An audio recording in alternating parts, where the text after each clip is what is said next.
Hello sir. எங்கே இருக்கீங்க? ஸ்பாட்டுக்கு வந்துட்டேன். சம்மந்தப்பட்ட எல்லாரையும் வர சொல்லியாச்சு. எல்லாத்தையும் ஒழுங்காக விசாரிங்க. இன்னைக்குள்ள கேஸை முடிக்க பாருங்க. Good luck. ஓகே சார், நான் பார்த்துக்கிறேன்.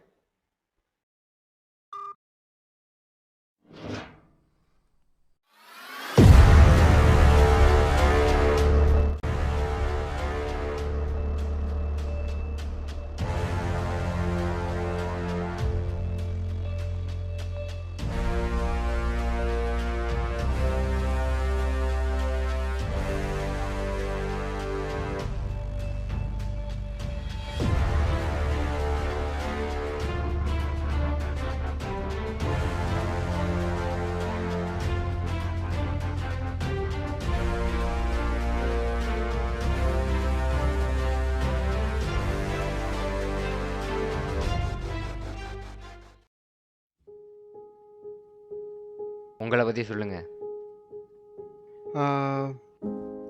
என் லைஃப் ரொம்ப நார்மல் தான் சார். ஒரு கால் சென்டரில் மண்டே டு சாட்டர்டே 9 to 5 ஜாபுக்கு போகிறேன் சார்.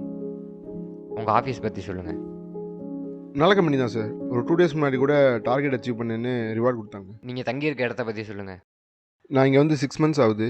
இது வரைக்கும் எந்த பிரச்சனையும் இல்லை சார். அப்போ இது உங்கள் சொந்த ஊர் இல்லையா? ஆமாம், ஜாபுக்காக தான் இங்கே தங்கியிருக்கேன். உங்களை சுற்றி இருக்கவங்களாம் எப்படி நடந்துக்கிறாங்க? எல்லாம் நார்மலாக தான் சார் போயிட்டுருக்கு. நாலாட்டி நார்மலாக தான் நடந்துப்பேன். ஆனால் அவங்க தான் என்கிட்ட கொஞ்சம் வியர்டாக பிஹேவ் பண்ணுவாங்க. வியர்டாக நடந்துக்கிறாங்கன்னு எதை வச்சு சொல்கிறீங்க?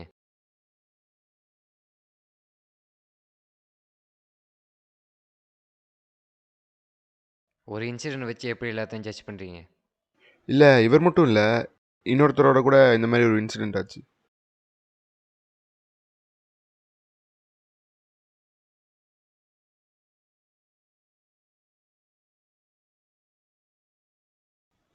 ப்ரோ, என்ன பண்ணிட்டு இருக்கீங்க?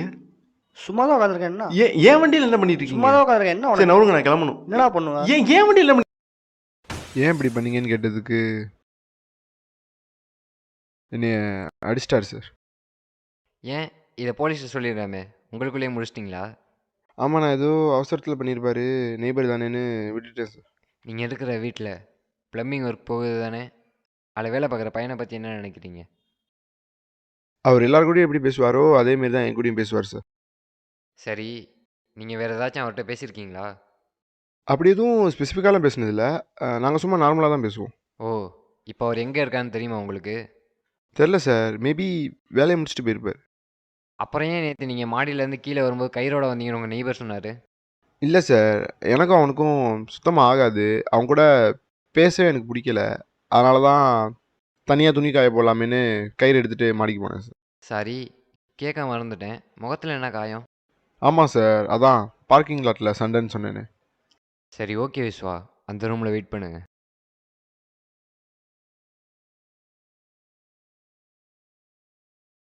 உட்காருங்க ஷாம்.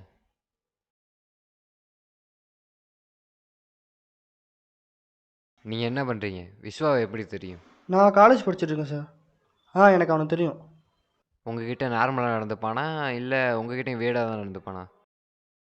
இல்லை சார், என்கிட்ட வியர்டாக தான் நடந்துப்பான். ஏன், என்னாச்சு? அன்னைக்கு என்னமோ போதையில் இருந்தான் போல.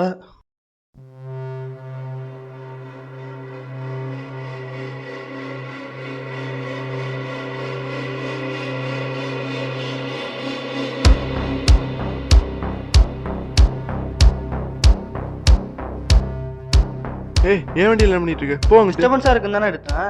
என்னடா உனக்கு? நான் வண்டி நோத்த போனதுக்கு என்னை அடிச்சிட்டான் சார். இதை போலீஸ் கம்ப்ளைண்ட்டாக கொடுத்துருக்கலாமே. இல்லை சார், நெய்பர் தானே விட்டுட்டேன். என்னதான் இருந்தாலும் நாளை பின்ன பார்த்துக்கணும்ல. சரி, போலீஸ் கம்ப்ளைண்ட் தான் கொடுக்கல, ஹவுஸ் ஓனர்கிட்டயா சொல்லியிருக்கலாமே. அவர்கிட்ட சொல்லி ஏதாவது ஆக்ஷன் எடுத்துருக்கலாமே.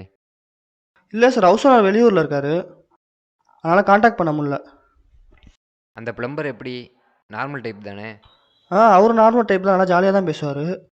அன்னைக்கு கூட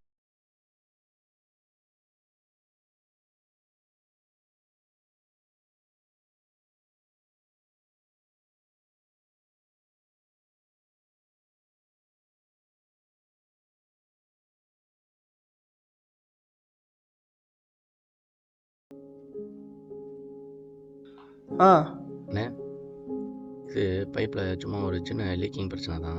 பார்த்துட்டேன். ஓனர் வந்தால் சொல்லிடுங்க. சரி காசுண்ணா? சின்ன பிரச்சனை தான், நான் அடுத்த வாட்டி வரப்போ சேர்த்து வாங்கிக்கிறேன். வெளியே வெயிட் பண்ணுங்க ஷாம். சரி ஓகே சார்.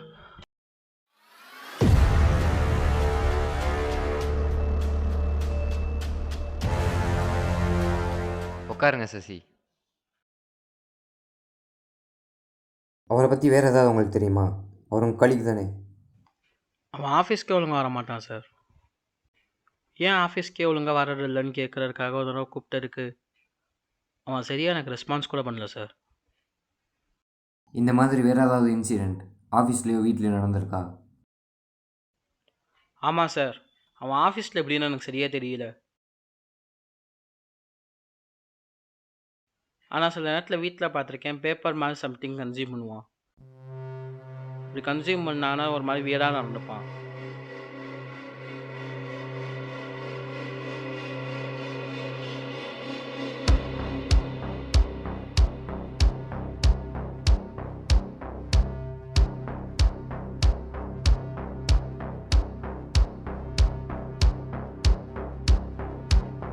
இது இல்லாமல் பொடி மாடி கூட சில நேரத்தில் எடுத்துப்பான்.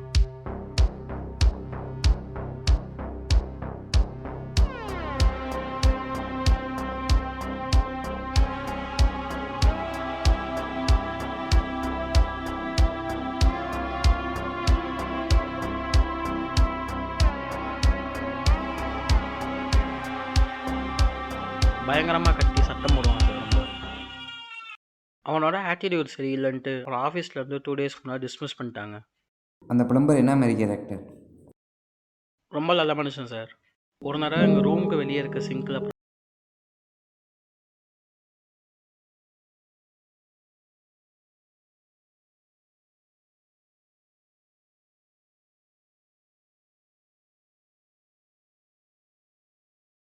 வெளியே வெயிட் பண்ணுங்க சசி. So okay sir.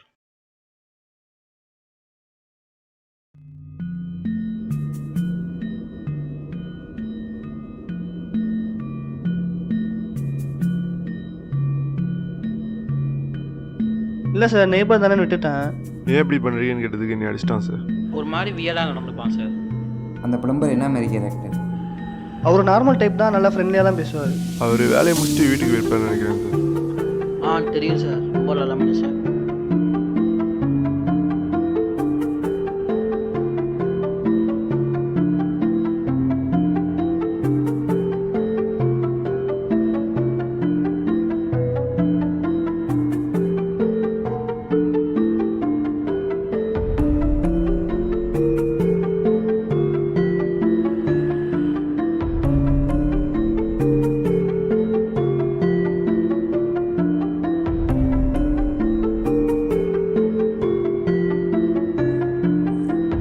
இதுவரைக்கும் நடந்த விசாரணையும் ஆதாரத்தையும் வச்சு பார்க்கும்போது என்ன நடந்திருக்கும்னா,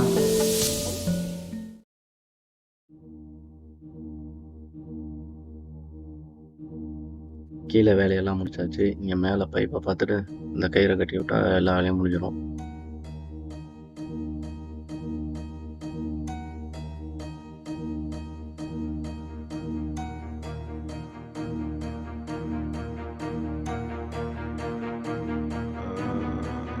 யார் இந்த பையன்? ஏன் இங்கே வந்து இப்படி உட்காந்துருக்கான்? உடம்பு எதுவும் சரியில்லையா அவனுக்கு?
இந்த வழக்கின் முதல் குற்றவாளியாகிய விஸ்வா என்னும் இளைஞர் அவர் தங்கி வந்த வீட்டில் பிளம்பர் வேலை பார்த்து வந்த ஜெரின் என்னும் நபரை கயிற்றை கொண்டு கழுத்தை நெரித்து கொலை செய்தார் என்பது ஜெரின் உடல்கூறு ஆய்வின் போது கிடைத்த விஸ்வாவின் இரத்த மாதிரியும் கண்ணால் பார்த்த சாட்சியும் கொண்டு இந்த கொலை விஸ்வாதான் செய்தார் என்பது உறுதி செய்யப்பட்டுள்ளது. இந்த வழக்கில் குற்றம் சாட்டப்பட்டுள்ள விஸ்வா என்னும் நபர் LSD மற்றும் கொக்கைன் போன்ற போதைப் பொருட்களை உட்கொண்டுதான் இந்த கொலையை செய்தார் என்பது உறுதி செய்யப்பட்டுள்ளது.